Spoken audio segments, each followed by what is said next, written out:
ہم ہر شعبے میں ہم بےمان ہیں. کیوں ہیں؟ تعلیم کا شعبہ، اس میں سفارش اور سیاست ہے، سیاست کے اندر سیاست ہے، اور رشوت ہم لیتے ہیں، بےایمانی ہم کرتے ہیں، جھوٹ ہم بولتے ہیں، دوسروں کو تکلیف ہم دیتے ہیں، دوسروں کے مالوں پہ قبضہ کر لیتے ہیں، یتیموں کا مال کھا جاتے ہیں، غریبوں کو تکلیف دیتے ہیں، مسکین مسافر محتاجوں کو ان کا حق نہیں دیتے، کسی کی مدد نہیں کرتے، اپنے لیے سب جمع کر کے رکھتے ہیں، اپنے سے آگے نہیں سوچتے.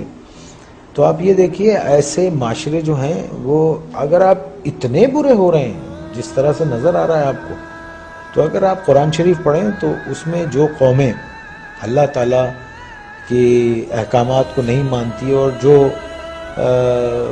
ان سب چیزوں میں نافرمانی میں جب بہت آگے چلی جاتی ہے، تو اللہ نے کہا ہے میں ایسی قوم کو تباہ کر دیتا ہوں اور پھر ان کی جگہ دوسرے لوگ لے آتا ہوں. اللہ کہتا ہے کہ میرے لیے یہ کام کوئی مشکل نہیں ہے.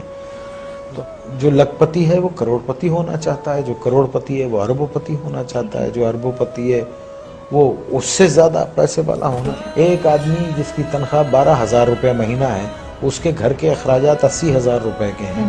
یہ کون سی سائنس ہے آپ مجھے بتائیے کہ وہ اس کو پورا کرتی ہوگی؟ اور یہاں 60% لوگ ایسے ہیں جن کی تنخواہیں اتنی ہیں، لمیٹڈ ہیں، اور ان کے اخراجات جو ہیں. تو پھر کیا کرتے ہیں آپ؟ شارٹ کٹس مارتے ہیں، شارٹ کٹس مارتے ہیں. اور ایک بات یاد رکھیے، دیکھیے اگر آپ نے اپنی اولاد کو حرام کھلایا نا، حرام، بےایمانی، چوری چکاری، ان سب چیزوں سے لوٹ کے یہ سب چیزوں سے کھلایا، تو وہ آپ کے پاس وہ سارا ویسے ہی نکل جائے گا. آپ دیکھیے کبھی جمع کر کے نہیں رکھ سکتا. اگر اس کے پاس رہے گا، جمع بھی ہوتا ہے، تو ایک ڈیزاسٹر ہوگا اور سب ختم ہو جائے گا. تو ہم کو ٹھیک ہونا چاہیے. ہم انسان ہیں، جانور نہیں ہیں. ہم کو صحیح ہونا چاہیے. ہم کو اس لیے دنیا میں نہیں بھیجا ہے کہ ہم دوسرے کے حقوق ماریں، چھین لیں لوگوں کو.